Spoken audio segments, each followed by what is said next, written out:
வணக்கம். நம்ம சேனலுக்கு தொடர்ந்து ஆதரவளித்துக் கொண்டிருக்கும் நல்ல உள்ளங்களுக்கு நன்றி. தொடர்ந்து ஆதரவு கொடுங்க. பெரும்பாலும் இன்னைக்கு கூடிய ஊடகங்கள்லாம் பார்த்தீங்கன்னா, மெயினான விஷயம் பார்த்தீங்கன்னா, விஜய் அவர்கள் பிகே பிரசாந்த் கிஷோரை சந்தித்தது. இன்னைக்கு அதனுடைய தொடர்ச்சியாக நிர்வாகிகள் கூட்டம். புஷி ஆனந்த் போய் விஜயை சந்திக்கிறார். இது செய்தி.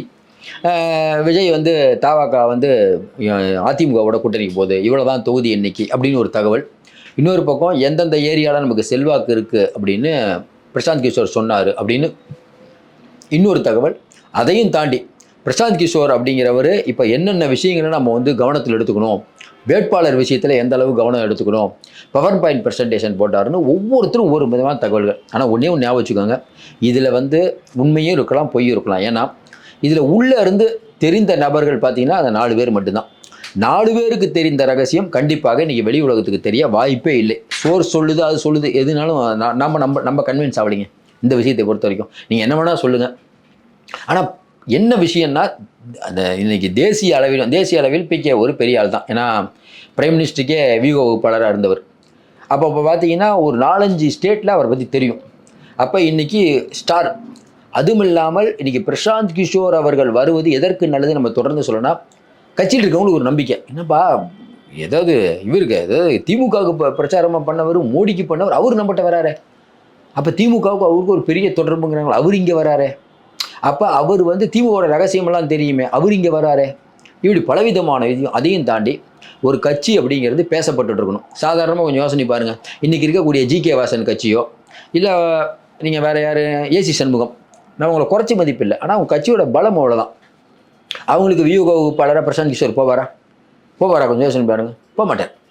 அப்போ பிரசாந்த் கிஷோர் ஒரு இடத்துக்கு போகிறாருனாவே அவர் ஏற்கனவே சூப்பர் ஸ்டாராக இருக்கணும். சூப்பர் ஸ்டாராக இருக்கிறவர்கிட்ட தான் ஒரு பெரிய ஆளாக்குவார்.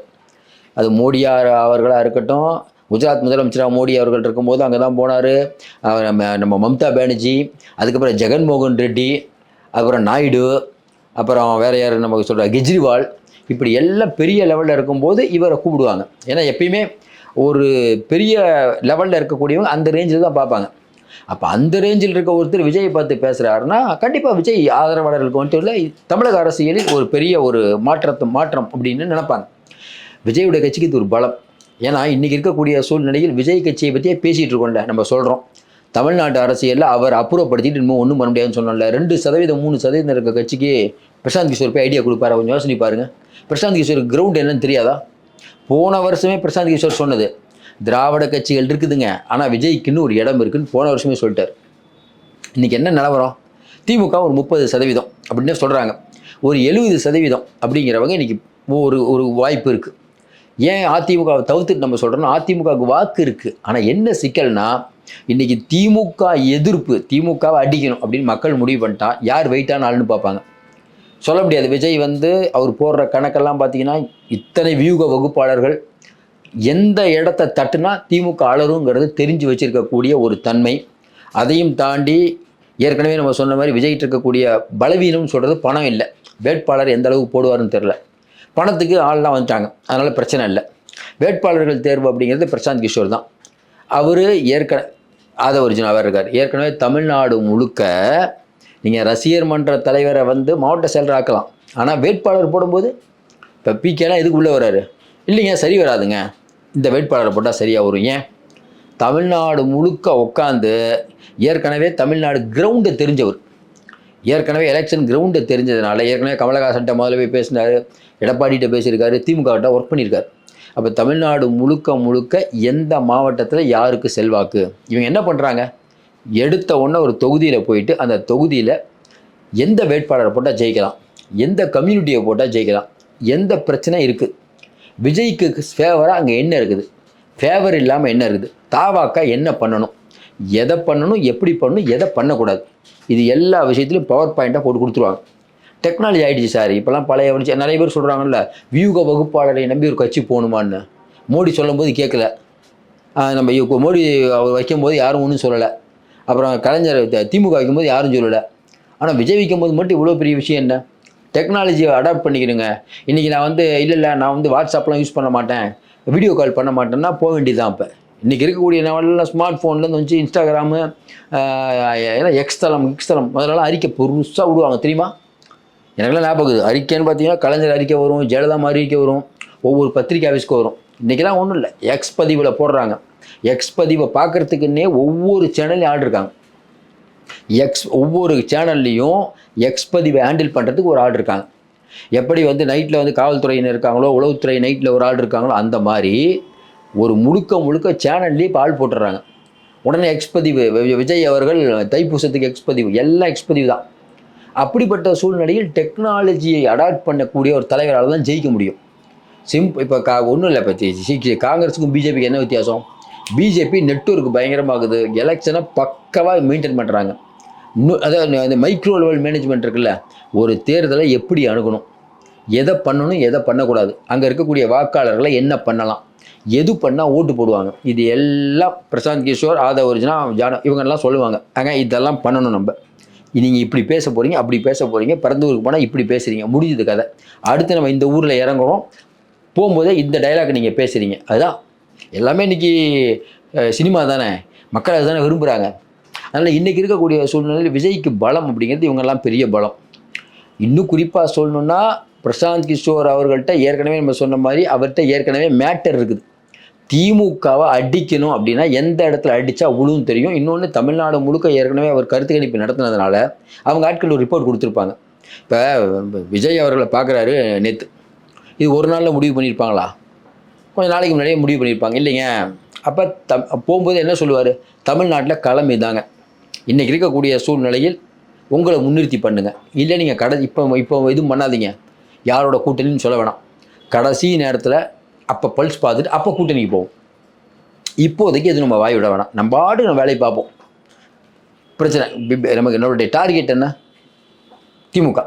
மற்ற எதை பற்றியும் கவலைப்படாதீங்க, திமுகவை டார்கெட் பண்ணுவோம், கூட்டணி கட்சிகள் நான் பார்த்துக்கிறேன். ஏற்கனவே இந்த இடத்துல இன்னொன்று சொல்கிறோம், இன்றைக்கி இருக்கக்கூடிய சூழ்நிலை அப்படிங்கிறது வந்து கான்டெக்ட் ரொம்ப முக்கியம்.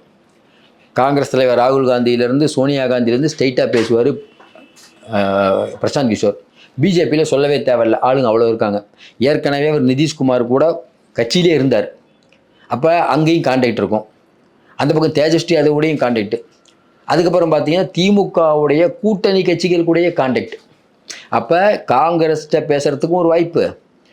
ஏன்னா இப்போ விஜய் எல்லாத்துலையும் இப்போ பேசிகிட்டு இருக்க முடியாது. விஜய் ஃபோன் போட்டு திருமாவளவன் கட்சியில் பேசுவாரா? திருமாவளவன் முதல்ல பேசுவாரா? அடுத்து இருக்கிறவங்க தான் பேசுவாங்க. அப்போ அதுக்கு பிரசாந்த் கிஷோர், ஏன்னா நெட்வொர்க் பெருசு, கான்டாக்ட் பெருசு. அப்போ ஸ்ட்ரெயிட்டாக பிரசாந்த் கிஷோர் காங்கிரஸ் டீம் பேசுவார். ஏன் திமுக கூட்டணியிலேயே காங்கிரஸ் இருக்குன்னு வேண்டுதலா? அப்படிலாம் ஒன்றும் இல்லையே. ஏன் ஆம் ஆத்மியும் வந்து தனித்தனியாக நிச்சாங்கல்ல, திமுக கூட்டணி ஒன்றும் இல்லை வேணாம். இப்போ கொஞ்ச நாளைக்கு முன்னாடி செல்வப்பெருந்தைக்கு வந்து நான் வந்து மத நல்லிணக்க கூட்டம் நடத்துகிறேன்னு சொன்னார் திருப்பரங்குன்றத்தில். ஏன் பெல்ட்டி அடித்தார்? ஏன் போல? மேலிடத்தில் தான் தகவல் என்னாச்சு? இப்படி பல விஷயங்கள். அதனால் இன்றைக்கி இருக்கக்கூடிய சூழ்நிலையில் காங்கிரஸ் திமுக கூட்டணியிலேயே இதே சீட்டில் நிற்கணும்னு தலையெடுத்தா, அதிக சீட்டு கொடுக்குறோம் நிறையா வருது அப்படின்னா அந்த பக்கம் ஏன் போக மாட்டாங்க? ஏற்கனவே விஜய் போய் ராகுல் காந்தி பார்த்த வரலாறுலாம் உண்டா? பார்த்துருந்தார்ல. அதனால் இன்றைக்கி இருக்கக்கூடிய சூழ்நிலையில் வேறு ரூட்டில் போயிட்டுருக்குது அரசியல். அப்போ திமுகவுக்கு எது இடர்பாடுனா, எப்பயுமே இந்த மன்னராட்சிக்கு வந்துட்டிங்கன்னு வச்சுக்கோங்களேன், நம்ம தான் 2026 ஒரு மெதமெதப்பு வந்துடுங்க. எப்பயுமே ஆளுகின்ற கட்சிக்கு ஒரு மெதமெதப்பு இருக்கும். ஏன்னா அவங்களுக்கு நிறையா வேலைகள், ஏற்கனவே கமிஷன் ஏகப்பட்ட விஷயம். விஜய்க்கு வேறு வேலையே என்ன? 2026 ஜெயிக்கணும், அவ்வளோதான். ஷூட்டிங் முடிக்க போகிறாராம், முடிச்சோன்னா ரோட்டில் இறங்கிட வேண்டியதான். இப்படி பண்ணு அப்படி பண்ணு. தமிழ்நாடு முழுக்க சுற்றுப்பயணம் போகிறான்னு வச்சுக்கோங்க. ஏங்க ஒரு குடும்பம் பார்த்துக்கோங்க, ஒரு குடும்பம், மேட்ரே வேணாம், ஒரு குடும்பம், இந்த ஒரு மேட்ரு சொன்னால் போதுங்க, தமிழ்நாட்டு மக்கள் ஓட்டு போட்டுருவாங்க. ஆமாங்க, இப்போ வர பெண்களுக்கு எதிராக டெய்லி பஞ்சாயத்து, ஒரு நாளில் 3 நாள் பஞ்சாயத்து வருது. இதெல்லாம் இது தெரியாமல் திராவிட மாடல் ஆச்சு, அல்வா மேட்டரில் அது பாட்டு ஒரு பக்கம் போயிட்டுருக்குது. பிரசாந்த் கிஷோருக்கு சூப்பர் ஈஸியாக முடியும். இன்னொன்று, அவங்க குழி வைக்கிறது, அவர் சென்டரை குழி வைப்பாங்க. அப்போ விஜய் எங்கே நிற்கலாம், யாரை கேண்டிடேட்டாக போடலாம், கேண்டிடேட் லிஸ்ட்டே கொடுத்துருவாங்க. இந்த கேண்டிடேட்டை இங்கே போடுங்க, இதுதான் நம்மளுடைய வியூகம். இதை சொல்கிறதுக்கு பிரசாந்த் கிஷோர் இவங்கெல்லாம் முக்கியம். அது ரொம்ப தெளிவாக விஜய் பண்ணிகிட்ருக்காரு. மற்றபடி நிறையா சேனலில் வருதில்ல, இப்போதே முடிவாகி விட்டது, அதிமுக விஜய் கூட்டணி உறுதி, இத்தனை சீட்டுகள் பேசப்பட்டு விட்டது, இதெல்லாம் நம்ம நம்பலிங்க. இதெல்லாம் விஜய் அவர்களும் இந்த வியூக வகுப்பாளர் தான் முடிவு பண்ணுவாங்க. நம்ம ஏற்கனவே சொல்லிகிட்டு இருக்கோம், சரியான முடிவானா சூப்பர் முடிவு. இன்றைக்கி இருக்கக்கூடிய சூழ்நிலையில் எடுத்த ஆளுங்களாம் பக்காவான ஆளுங்க. நிறைய பேர் வெளியில் பேசுகிறது பார்த்தீங்கன்னா புஷி ஆனந்தை கோவப்படுத்திட்டாங்க, புஷி ஆனந்தை வெளியே அனுப்ப போகிறாங்க. அதாவது விஜய் அவரை நம்புகிறாரு, அவரும் சூப்பர் ஆர்கனைசராக இருக்காரு, நம்ம ஏற்கனவே சொல்லிட்டோம். ஆனால் அவரை களங்கப்படுத்தும் விதமாக ஏகப்பட்ட விஷயம். ஜான் ஆரோக்கியராஜுக்கும் அவருக்கு சண்டை, அது ஒரு விஷயம். இதெல்லாம் தெரியாமல் எங்கே விஜய் பண்ணுவார்? அதனால் இன்றைக்கி இருக்கிற ஒரு சிறுபிள்ளைத்தனமாக இவங்க நிறைய பேர் பண்ணுறாங்க. அதுவும் யூகங்களுக்கு நிறைய யூகங்கள். நம்ம அதனால தான் யோசிச்சுட்ருக்கோம். நேற்றே நம்ம வீடியோ போட்டோம். என்ன போட்டோம்? போய் சந்திக்கிறாருன்னு நம்ம போட்டோம். உள்ளே போய் என்ன பேச போகிறாரு, என்ன பண்ண போகிறாரு, எப்படி பண்ணுறாரு, அதெல்லாம் நம்ம சொல்லலை. ஏன்னா உள்ளே என்ன பேசுகிறாரு யாருக்குமே தெரியாது. நம்ம ஒரு யூகிச்சுக்கலாம். இல்லைங்க விஜய்க்கு ஐடியா கொடுக்க போகிறாங்க. ஆமாம், எதுவுமே இல்லாமல் சும்மா போக மாட்டார், ஐடியா கொடுக்க போயிருக்கார், கரெக்ட். ஆனால் என்ன ஐடியா கொடுத்தாரு, எப்படி ஐடியா கொடுத்தாரு, இதெல்லாம் வெளியே வரக்கூடிய தகவல்கள் நம்புற மாதிரி இல்லை. ஒருத்தர் ஒரு தகவல் பரபரப்புக்கு போட்டுக்கலாம். கூட்டணி உறுதி, அப்படி உறுதி, இப்படி உறுதி அப்படின்னு போடலாம். என்ன ஒன்றா, விஜய் அவருடைய முதலமைச்சர் ஆகணும், அவர் தான் ஆக போகிறாருன்னு அவங்க தொண்டர்கள் நினச்சிட்டு இருக்க நேரத்தில் அதிமுக கூட்டணி போகிறாரு, இத்தனை சீட்டு முடிவாயிடுச்சுன்னா அவங்களை அப்படியே மட்டுப்படுத்துறது. அது விஜய்லாம் ஒரு ஆளே இல்லைன்னு நேற்று ரொம்ப தெளிவாக நிறையா வந்துச்சு. இன்னொரு மேட்ரு, விஜய் தரப்புலையும் சூப்பராக பண்ணுறாங்க. ஏன் நாங்கள் தான் தலைவர், விஜய் அவர்கள் தான் முதலமைச்சர், அதோட வர கட்சியோட தான் கூட்டணி, முதல்ல சொன்ன டைலாக் தான். அதனால் அதாவது என்றைக்குமே ஒரு அரசியல் கட்சி எல்லா ஆப்ஷனையும் ஓப்பனில் தான் வைக்கணும். இப்போவே இல்லை நாங்கள் அதிமுக கூட்டணி போக மாட்டோம், விடுதலை சிறுத்தைகள் கூட்டணி போட்டோம் ஏன் விஜய் சொல்லணும்? நாங்கள் வாட்டுக்கு போயிட்டுருக்கோம், கூட்டணி அந்த நேரத்தில் முடிவு பண்ணலாம், முடிஞ்சது கதை. அதான் சரியான ஒரு அணுகுமுறை. கூட்டணி ஆப்ஷன் எதுக்குங்க மூணு? விஜய் சிறுத்தைகள் சொல்கிறாருல, 2026 திமுக தான் கம்யூனிஸ்ட், 2026 திமுக தான். நாளைக்கு ஒரு பெரிய இஷ்யூ நடக்குது, திமுக இந்த சீட்டு கொடுக்க மாட்டோம்னா அங்கேயே இருப்பீங்களா?